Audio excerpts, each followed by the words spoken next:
Hello everyone. आज हम media theory के एक बहुत ही इंपॉर्टेंट आइडिया को समझने वाले हैं जो ब्रिलियंट स्टुअर्ट हॉल ने दिया था। बिलीव मी, ये कॉन्सेप्ट मीडिया मैसेजेस को देखने का आपका नजरिया हमेशा के लिए बदल देगा। तो चलिए इसमें डाइव इन करते हैं। ओके, तो रोड मैप कुछ ऐसा है। हम शुरू करेंगे कम्युनिकेशंस के पुराने सिंपल मॉडल से, फिर देखेंगे कि स्टुअर्ट हॉल ने एक नया सर्किट का आइडिया देकर सब कुछ कैसे बदल दिया। और हाँ, हम इनकोडिंग, डिकोडिंग और कोड्स की उस सीक्रेट लैंग्वेज को भी समझेंगे। आपने कभी सोचा है, एक ही न्यूज़ रिपोर्ट या एक ही मूवी देखने के बाद लोग इतने अलग अलग मतलब क्यों निकाल लेते हैं? ऐसा क्यों होता है? बस इसी पजल को आज हम सॉल्व करने की कोशिश करेंगे। तो पहले कम्युनिकेशन को एक बहुत ही सीधा साधा प्रोसेस माना जाता था। मैटलैब इसे एक सिंपल वन वे स्ट्रीट की तरह समझा जाता था। एक सेंडर है, वो एक मैसेज भेजता है, और एक रिसीवर है जो उसे रिसीव कर लेता है। Simple right? लेकिन स्टुअर्ट हॉल ने कहा, वेट अ मिनट। उन्होंने आर्ग्यू किया कि ये मॉडल बहुत ही ज्यादा सिंपल है। असलियत में जो कम्प्लेक्सिटी है, ये उसे बिल्कुल ही मिस कर देता है। तो चलिए अब हॉल के नए मॉडल की तरफ बढ़ते हैं और देखते हैं कि ये कैसे एक ज्यादा एक्यूरेट पिक्चर बनाता है। हॉल का सबसे बड़ा आइडिया ये था, कम्युनिकेशन एक सीधी लाइन नहीं है, बल्कि ये एक कंटिन्यूअस सर्किट है, एक लूप की तरह। और इस सर्किट के 4 इंपॉर्टेंट स्टेजेस हैं। पहला है प्रोडक्शन, जहां मैसेज को बनाया जाता है। फिर सर्कुलेशन, जहां वो फैलता है।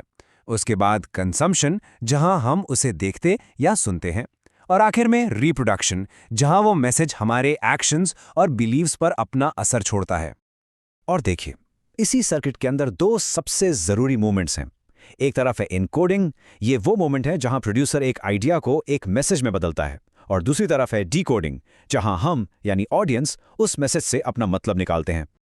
चलिए अब इस सर्किट के पहले हिस्से पर थोड़ा फोकस करते हैं, यानी एनकोडिंग पर। एन्कोडिंग असल में मैसेज बनाने का प्रोसेस है। ऐसे सोचिए, दुनिया में कोई रॉ इवेंट होता है और उसे एक मीनिंगफुल डिस्कोर्स, मतलब एक ऐसी कहानी जिसका कोई मतलब हो, में ट्रांसफॉर्म किया जाता है। एक न्यूज़ स्टोरी इसका परफेक्ट एग्जाम्पल है। हल्का एक कोट इस आइडिया को बिल्कुल साफ कर देता है। कोई भी घटना या इवेंट तब तक कम्युनिकेटिव नहीं बनती जब तक उसे एक कहानी की शक्ल ना दी जाए। मीडिया सिर्फ फैक्ट्स नहीं बताता, वो असल में स्टोरीज बनाता है। और ये जो एनकोडिंग का प्रोसेस है, ये बिल्कुल न्यूट्रल नहीं होता। ये इस बात से शेप होता है कि प्रोड्यूसर के प्रोफेशनल बिलीव्स क्या हैं, उसके स्किल्स कैसे हैं, और हाँ, वो ऑडियंस के बारे में क्या सोचता है। तो अब आते हैं सॉकेट के दूसरे छोर पर। जब हम यानी ऑडियंस उस मैसेज को रिसीव करते हैं, तब आखिर होता क्या है? डिकोडिंग वो प्रोसेस है जब हम ऑडियंस उस मैसेज को इंटरप्रेट करते हैं।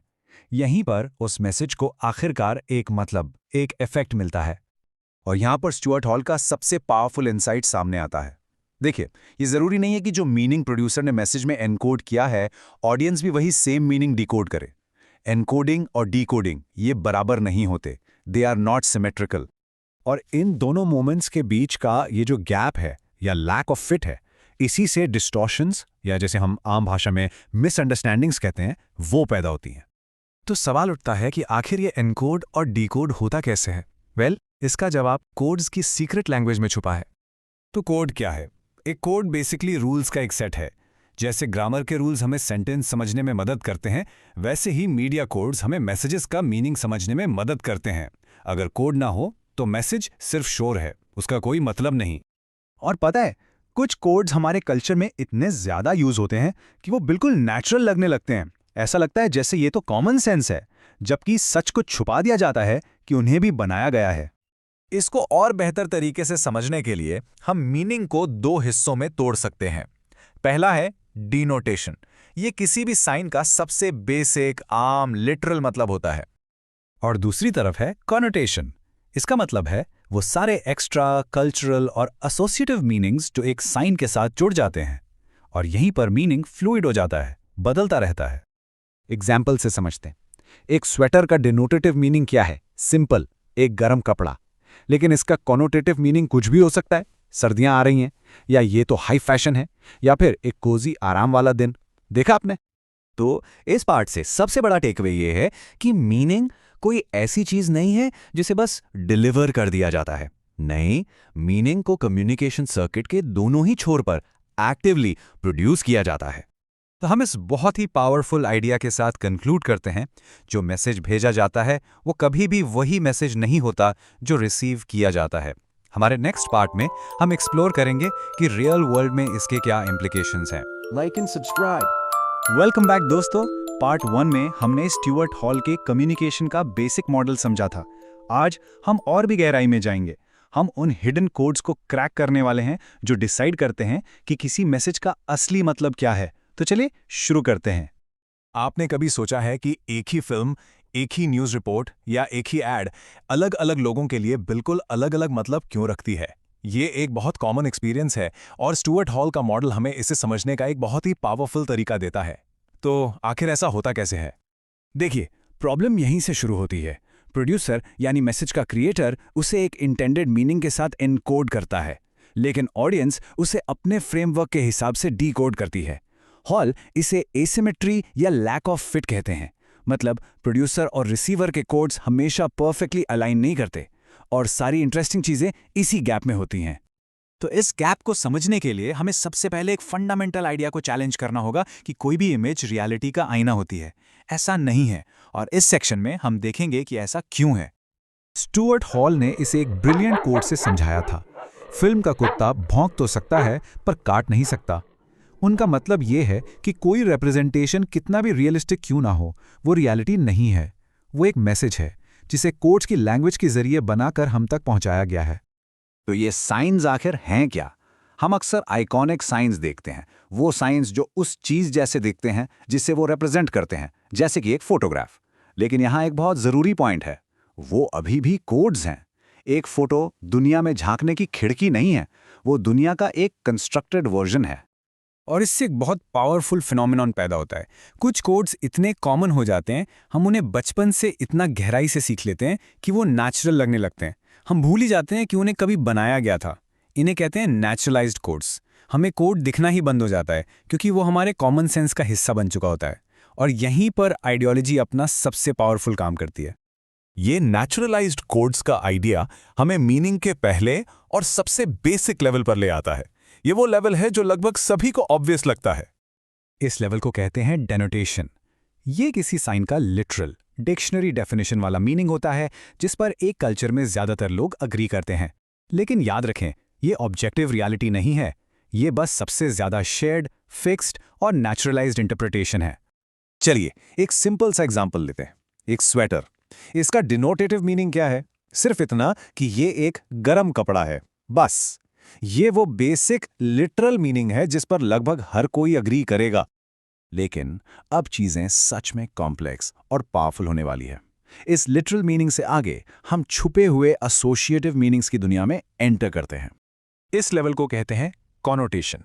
ये वो सारे एसोसिएटिव मीनिंग्स हैं जो एक साइन के आसपास जुड़ जाते हैं। यहां पर मीनिंग फिक्स नहीं है, ये फ्लूइड है। यहां पर साइंस हमारे कल्चरल वैल्यूज और आइडियोलॉजी से जुड़ते हैं। असली जादू और असली मैनिपुलेशन यही होता है। चलिए हमारे स्वेटर वाले एग्जाम्पल पर वापस आते हैं। डिनोटेटिवली वो बस एक गरम कपड़ा है, लेकिन कॉनोटेटिवली वो क्या क्या सिग्निफाई कर सकता है? सर्दियों का आना, एक आराम का दिन, एक फैशन स्टेटमेंट, कंफर्ट और सेफ्टी की फीलिंग। देखा आपने कैसे एक सिंपल सा साइन कितने सारे अलग अलग कल्चरल कोड्स को ट्रिगर कर सकता है? तो इसका की टेकअवे क्या है? ये है कि ज़्यादातर साइंस इन दोनों लेवल्स पर एक साथ काम करते हैं, डिनोटेटिव यानी लिटरल और कॉनोटेटिव यानी एसोसिएटिव। हम लगातार दोनों ही लेवल्स पर मीनिंग डिकोड कर रहे होते हैं। तो इन सब चीजों से फर्क क्या पड़ता है? बहुत फर्क पड़ता है, क्योंकि कम्युनिकेशन कभी भी सिंपल इंफॉर्मेशन का एक्सचेंज नहीं होता। ये एक संघर्ष है, एक लड़ाई मीनिंग के ऊपर। चलिए देखते हैं कि ये लड़ाई कैसी दिखती है। जहां डिनोटेशन का मीनिंग फिक्स्ड और नेचुरलाइज्ड हो जाता है, वहीं आइडियोलॉजी सबसे ज्यादा एक्टिवली कॉनोटेटिव लेवल पर काम करती है। क्यों? क्योंकि यहां मीनिंग्स फ्लूइड होते हैं। यही वो जगह है जहां कल्चरल वैल्यूज को मैसेजेस में चुपके से डाल दिया जाता है और उन पर बहस होती है। और ये कोड इसे बिल्कुल परफेक्टली सम अप करता है।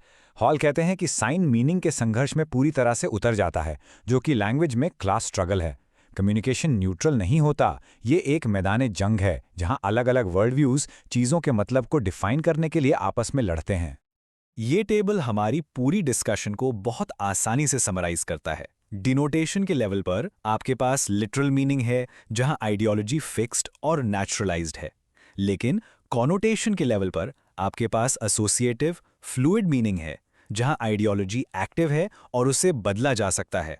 स्टुअर्ट हॉल को समझना मीडिया, कल्चर और पावर को समझने की चाबी है। अगर आपको इस तरह का डीप डाइव कंटेंट पसंद है जो आपको आसानी से कहीं और नहीं मिलेगा, तो चैनल को सब्सक्राइब जरूर करें। लास्ट टाइम हमने देखा था कि मीडिया मैसेजेस आखिर इनकोड कैसे किए जाते हैं, लेकिन इसका दूसरा और शायद सबसे इंटरेस्टिंग हिस्सा है डीकोडिंग। मतलब जब मैसेज हम तक पहुंचता है तो हम उसका मतलब निकालते कैसे हैं। अच्छा, सोचिए, एक न्यूज़ चैनल ने एक स्टोरी बनाई। उनका गोल क्या है? बहुत सिंपल, जो वो कहना चाहते हैं आप वही समझें। पर जैसा कि हम जानते हैं, रियल लाइफ में ऐसा होता नहीं है। बीच में आ जाता है ये सिस्टमैटिकली डिस्टॉर्टेड कम्युनिकेशन। ये बस एक फैंसी तरीका है ये कहने का कि मैसेज बनाने वाले से लेकर उसे समझने वाले तक मैसेज का असली मतलब या तो बदल जाता है या थोड़ा डिस्टॉर्ट हो जाता है। ये स्लाइड पूरी टेंशन को एकदम परफेक्टली दिखाती है। देखिए, लेफ्ट साइड में प्रोड्यूसर चाहता है कि उसका मैसेज एक तीर की तरह सीधा टारगेट पर लगे, एकदम क्लियर, परफेक्टली ट्रांसपेरेंट कम्युनिकेशन। लेकिन राइट साइड में ऑडियंस तक पहुंचते पहुंचते वही मैसेज एक उलझे हुए जाल जैसा बन जाता है, जिसके कई अलग अलग मतलब निकल सकते हैं। तो ये है एक प्रोड्यूसर का सपना वर्सेस ऑडियंस की असलियत। तो इस कम्युनिकेशन गैप को ठीक से समझने के लिए स्टुअर्ट हॉल ने हमें 3 बहुत ही पावरफुल आइडियाज दिए। आज हम इन्हीं 3 रीडिंग्स या पोजीशंस को एक्सप्लोर करने वाले हैं, डोमिनेंट, नेगोशिएटेड और ऑपोजिशनल। और हम देखेंगे कि ये आखिर हैं क्या और हम सब अनजाने में इन्हें रोज कैसे यूज करते हैं। ओके, तो इन तीनों पोजीशंस में घुसने से पहले एक कोर प्रिंसिपल है जिसे समझना बहुत जरूरी है। यही हॉल की पूरी थ्योरी की नींव है। और वो प्रिंसिपल है ये, नो नेसेसरी कॉरेस्पॉन्डेंस। सिंपल शब्दों में इसका मतलब है कि मैसेज बनाना यानी एनकोडिंग और मैसेज को समझना यानी डिकोडिंग, ये 2 बिल्कुल अलग अलग चीजें हैं। इनके बीच कोई जरूरी डायरेक्ट कनेक्शन नहीं है। एक क्रिएटर आपको एक प्रेफर्ड मीनिंग दे तो सकता है, पर इसकी कोई गारंटी नहीं है कि आप उसे वैसे ही समझेंगे, क्योंकि हम सब अपने अपने एक्सपीरियंसेस, बिलीव्स और कल्चर के चश्मे से ही मीनिंग निकालते हैं। चलिए शुरू करते हैं पहली और सबसे सीधी रीडिंग से। ये वो आइडियल सिचुएशन है जहां प्रोड्यूसर जो कहता है ऑडियंस बिल्कुल वही समझती है, कोई कंफ्यूजन नहीं। इसे कहते हैं डोमिनेंट हेजिमोनिक पोजीशन। यहां ऑडियंस प्रोड्यूसर के प्रेफर्ड मीनिंग को बिना किसी सवाल के 100% एक्सेप्ट कर लेती है। जैसे आपने टीवी पर न्यूज़ देखी और उस पर पूरी तरह से विश्वास कर लिया, जो कहा गया वही माना गया, फुल स्टॉप। यही है परफेक्टली ट्रांसपेरेंट कम्युनिकेशन का टेक्स्ट बुक एग्जाम्पल। और मजेदार बात यह है कि जो मीडिया प्रोफेशनल्स होते हैं, डायरेक्टर्स, एडिटर्स, जर्नलिस्ट्स, वो भी अक्सर इसी डोमिनेंट कोड के अंदर काम करते हैं। उनके टेक्निकल चॉइसेस जैसे कैमरा एंगल्स, एडिटिंग स्टाइल या बैकग्राउंड म्यूजिक, ये सब अनजाने में ही उस प्रिफर्ड मीनिंग को और ज्यादा मजबूत बना देते हैं। लेकिन लेट्स बी रियल, हमेशा हम चीज़ों को 100% एक्सेप्ट थोड़ी ना करते हैं, है ना? और यहीं आती है दूसरी पोजीशन जो शायद हम सबसे ज़्यादा यूज़ करते हैं। ये थोड़ी सी हाँ और थोड़ी सी ना का एक परफेक्ट मिक्स है। यह है नेगोशिएटेड पोजीशन। यहां हम बड़ी पिक्चर को तो मान लेते हैं, उसकी लेजिटिमेसी को एक्नॉलेज करते हैं, लेकिन उसे अपनी जिंदगी या सिचुएशन के हिसाब से थोड़ा बहुत मॉडिफाई कर लेते हैं। हम कहते हैं हाँ, जनरल रूल तो ठीक है, पर मेरे केस में थोड़ा अलग है, एक एक्सेप्शन है। स्टुअर्ट हॉल का ये क्लासिक एग्जाम्पल इसे बिल्कुल साफ कर देता है। सोचो, एक फैक्ट्री वर्कर टीवी पर सुनता है कि नेशनल इंटरेस्ट में सबकी सैलरी फ्रीज होनी चाहिए, और वो इस बड़ी बात से अग्री भी करता है। लेकिन जब उसकी अपनी कंपनी उसे कम पे देती है तो वो स्ट्राइक पर चला जाता है।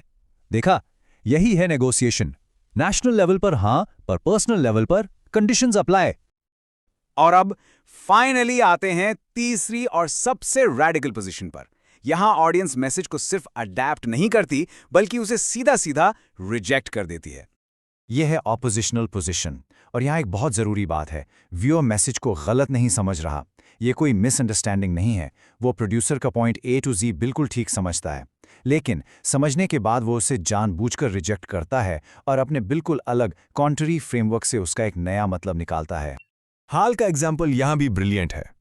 वही वर्कर जब टीवी पर नेशनल इंटरेस्ट की बात सुनता है तो वो उससे अग्री नहीं करता। उसकी जगह वो उसे क्लास इंटरेस्ट की तरह सुनता है, यानी ये तो बस अमीर लोगों का फायदा है। देखा आपने? उसने पूरे मैसेज का मतलब ही 180 डिग्रीज घुमा दिया। तो हमने देखी ये 3 पोजीशंस, डोमिनेंट, नेगोशिएटेड और ऑपोजिशनल।